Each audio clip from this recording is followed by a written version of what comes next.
महाराज दशरथ और गुरु वशिष्ठ सहित सभी बाराती अयोध्या पहुंच गए थे। अपने चारों पुत्रों को अपनी दुल्हनों के साथ देखकर कौशल्या, सुमित्रा और कैकेयी की खुशी संभाले नहीं समझती थी। सभी माताओं ने बहुओं की आरती उतारी और रघुकुल की रीति के अनुसार राजमहल में वधू प्रवेश हुआ।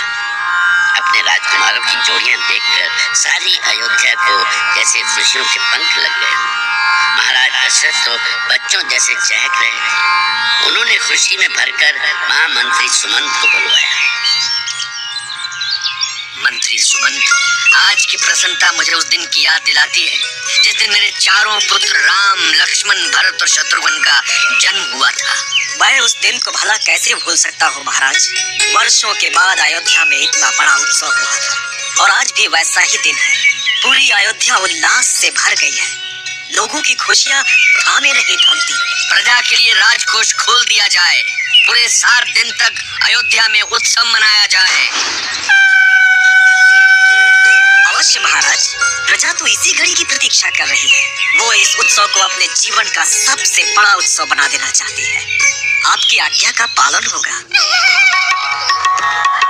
बाजो रे बाजो रे बाजो रे, बाजो रे बाजो रे बाजो रे, बाजो रे बाजो रे बाजो रे, बाजो रे बाजो रे बाजो रे, बाजो रे बाजो रे, बाजो रे बाजो रे बाजो रे, बाजो रे बाजो रे बाजो रे।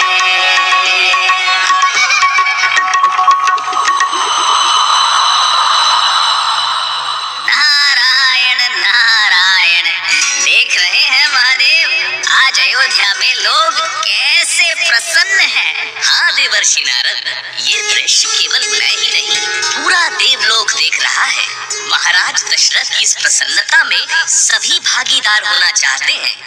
मन कहता है कि अवधपुरी में ये उत्सव सदा सदा चलता रहे। मैं भी परमपिता से प्रार्थना करूंगा कि अयोध्या वासी सदा सदा इसी तरह प्रसन्न रहे, मंगल गीत गाते रहे, उल्लास मनाते रहे।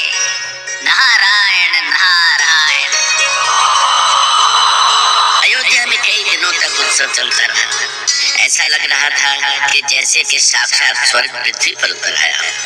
और आज ही क्यों, जिस क्षण राम लला ने अयोध्या में चरण धरे थे, उसी क्षण से अयोध्या सुख, शांति और धन धान्य से भर गया था। इधर राजमहल में राजा दशरथ सहित तीनों रानियां अपनी बहुओं को देखकर सदा आनंदित रहती हैं। सीता सहित अन्य तीनों बहुएं महाराज दशरथ सहित माताओं की सेवा में लगी रहती। जब समय मिलता वे अपने पतियों के मन को भी रिझाती। आइए माँ, दिन भर के कामों से आप थक गई होंगी, आपके पाँव दबा दूं? नहीं सीता, भला तुम जैसी बहुओं के होते हुए मुझे कैसे थकान।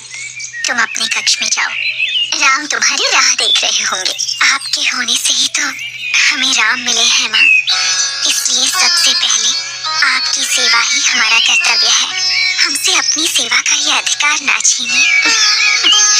तुमसे कोई नहीं जीत सकता सीते। आपकी सेवा करने के लिए हमें चाहे जीत मिले या हार, हमें दोनों स्वीकार है। कितने सुंदर संस्कार पाए हैं तुमने। मेरे पास आओ बहू। मन कहता है कि कितनी बलाएं ले लूं तुम्हारी। हे ईश्वर, मेरी बहुओं को किसी की नजर न लगे, किसी की भी। अपनी पुत्रियों को कैसे सुंदर संस्कार दिए थे महाराज जनक और महारानी सुनैना। बहुओं के इन संस्कारों को देखकर माताएं पूरी नहीं संभाले। वो घड़ी घड़ी उनकी बलाएं लेती रहती थी। अयोध्या में सब कुछ सुख से बीत रहा था।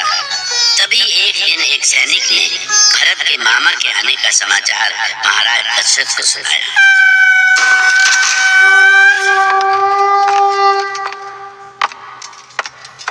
महाराज की जय हो। बोलो सैनिक, क्या समाचार लाए हो? महाराज, कैकेयी नगर के राजकुमार युधाजीत पधारे हैं। वे आपसे मिलना चाहते हैं। क्या कैकेयी राजकुमार युधाजीत आए हैं? जाओ और उन्हें सम्मान के साथ ले आओ। जो आज्ञा महाराज। इस खुशी के अवसर पर कैकेयी के राजकुमार का अयोध्या आगमन। क्या कारण था उनके आने का? क्या उनका आना विधि का कोई ऐसा विधान था जो काल की गति बदल सकता था? अयोध्या नरेश महाराज दशरथ को युधाजीत का प्रणाम स्वीकार हो। आइए राजकुमार युधाजीत, कैकई राज में सब कुशल तो है ना? हाँ महाराज, वहाँ सब प्रसन्न है, किंतु हमारी माँ कुछ दिनों से अस्वस्थ है। यदि कैकई पुत्र भरत कुछ दिनों के लिए वहाँ आ जाते तो उन्हें अच्छा लगता। भरत को देखते ही उनके मुख पर मुस्कान आ जाती है। अवश्य अवश्य कैकई कुमार, वे अवश्य जाएंगे। मंत्री व सुमंत, राजकुमार भरत को ननिहाल भेजने की तैयारियां की जाए। जैसी आज्ञा महाराज।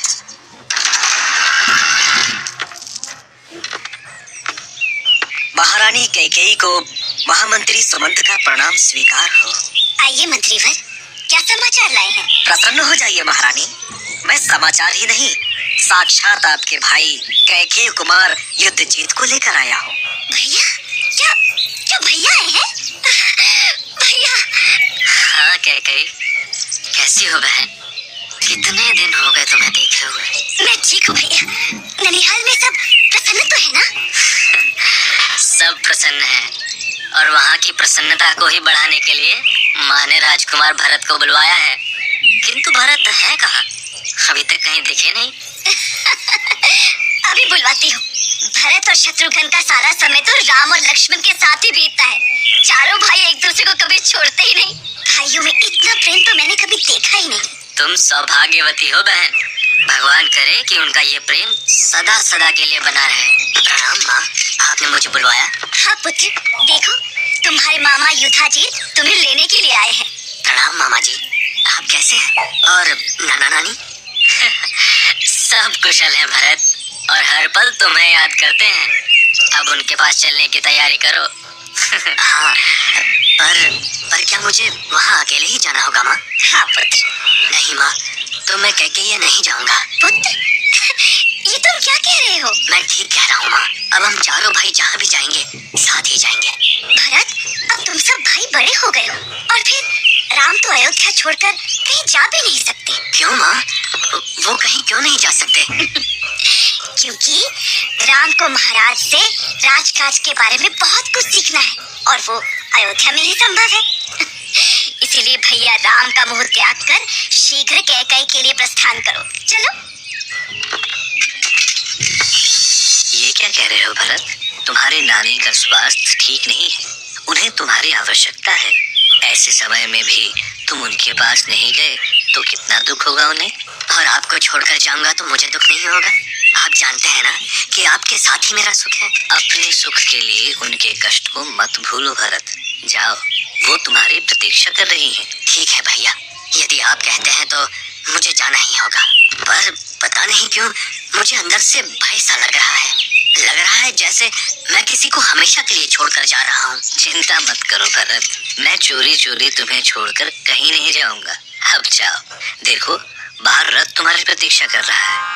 जाने क्यों भरत के मन में अनजाना सा डर समा गया था, पर उन्हें अयोध्या छोड़कर जाना ही पड़ा। किसको पता था कि जिस अयोध्या में लगता था कि खुशियां कभी खत्म नहीं होंगी, वही एक अनहोनी द्वार के पीछे घात लगाए बैठे है। वो तो बस राह देख रही थी कि इधर भरत अयोध्या से बाहर पांव धरे और वो भीतर आकर अयोध्या को अपने पंजों में जकड़ ले और राजमहल को युगों युगों तक न मिटने वाली गहरी पीड़ा में डुबा दे। महाराज दशरथ तो प्रजा पालक थे ही, उनके ज्येष्ठ पुत्र श्री राम भी प्रजा के सुख दुख का उतना ही ध्यान रखते थे। प्रजा राम के लिए प्राणों से प्यारी थी और प्रजा के लिए राम। बल्कि अब तो श्री राम में अयोध्या की प्रजा अपने महाराज दशरथ की छवि भी देखने लगी थी। कुमार श्री राम की, कुमार श्री राम की, कुमार श्री राम की। और फिर एक दिन वो समय आ गया जबकि महाराज दशरथ को भी अपनी अवस्था को लेकर चिंता होने लगी थी। वो एक दिन दर्पण में बड़ी देर से अपने आप को देख रहे थे। तभी महारानी कौशल्या ने आकर उनका ध्यान भंग किया। क्या बात है महाराज, आज बड़ी देर तक अपनी छवि दर्पण में निहार रहे हैं। कौशल्या, मैं दर्पण में अपना रूप नहीं बल्कि अपनी अवस्था देख रहा हूँ।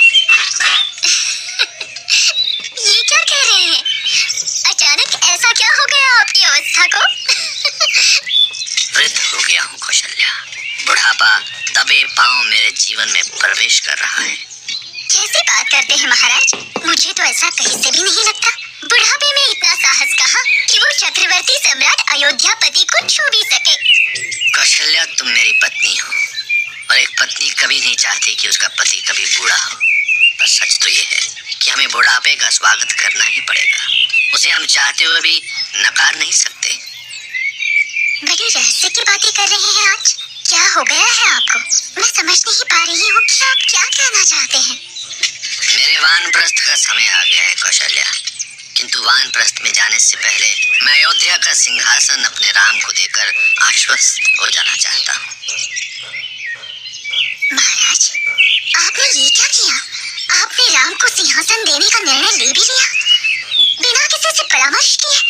आप एक बार अपने मंत्रियों और सभासदों से विचार तो कर लेते, या कम से कम कुलगुरु वशिष्ठ से परामर्श लेने के लिए मैं आज ही उनके पास जाऊंगा। इस शुभ कार्य में बिल्कुल देर नहीं होनी चाहिए।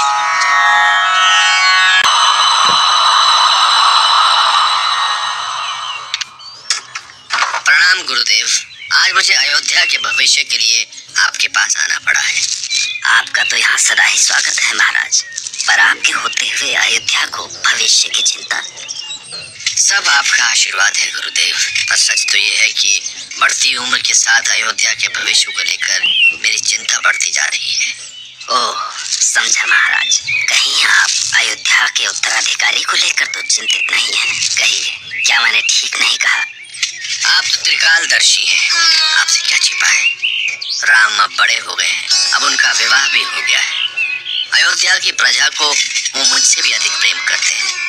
अयोध्या के लोग भी उन्हें अपना भविष्य मानते हैं। ये सब तो बिल्कुल सत्य है महाराज, पर सबसे बड़ी बात ये है कि आपका विचार क्या है? राम के गुणों को देखकर मैं चाहता हूँ कि अयोध्या का सिंहासन उन्हें सौंपकर मैं इस भार से मुक्त हो जाऊं। समय तो पंख लगाकर उड़ता है और जीवन का तो कोई ठिकाना नहीं है। महाराज दशरथ के मन की बात सुनकर गुरु वशिष्ठ सोच में पड़ गए।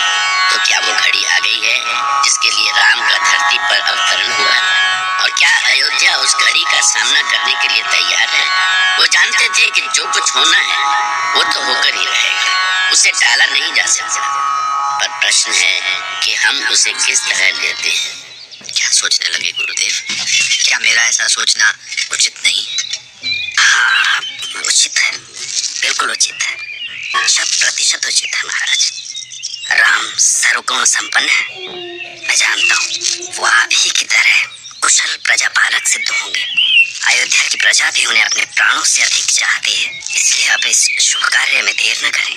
ठीक है गुरुदेव, यदि आपने राम को अयोध्या का उत्तराधिकारी बनाने के लिए अपनी सहमति दे दी है तो मैं मंत्री परिषद से आज ही इस बारे में बात करूंगा। अवश्य महाराज, पर इस विषय में सबसे बड़ा अधिकार प्रजा का है। उसे ही तय करना चाहिए कि उसका होने वाला नायक कौन होगा, कौन उसका सबसे बड़ा बंधु है, मित्र है, रक्षक है।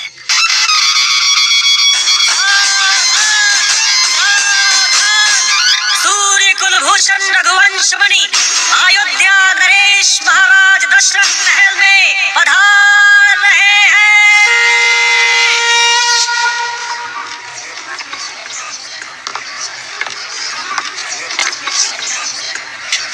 अयोध्या वासियों, उपस्थित जन और मंत्री परिषद, जैसा कि आप जानते हैं कि मैं रघुवंशी दशरथ अयोध्या की प्रजा की कई वर्षों तक सेवा करता रहा हूँ, किंतु हर व्यक्ति और कार्य का एक समय होता है और मेरा समय धीरे धीरे समाप्त हो रहा है। महाराज, आप ऐसी बातें क्यों कर रहे हैं? अयोध्या की प्रजा तो यही चाहती है कि आप युग युगांतर तक उसके राजा बने रहें। हाँ महाराज, हम आपके दीर्घ जीवन की कामना करते हैं। महाराज दशरथ का समय कभी समाप्त नहीं होगा, आप सदैव हमारे साथ रहेंगे। अयोध्या नरेश रघुकुल श्रेष्ठ महाराज दशरथ की। शांत शांत, आप लोग शांत हो जाएं। महाराज, सभासद आपकी बातों से बहुत ही बेचैन हो रहे हैं। सब आपके मन की बात जानना चाहते हैं। जो भी आपके मन में है उसे स्पष्ट कहें।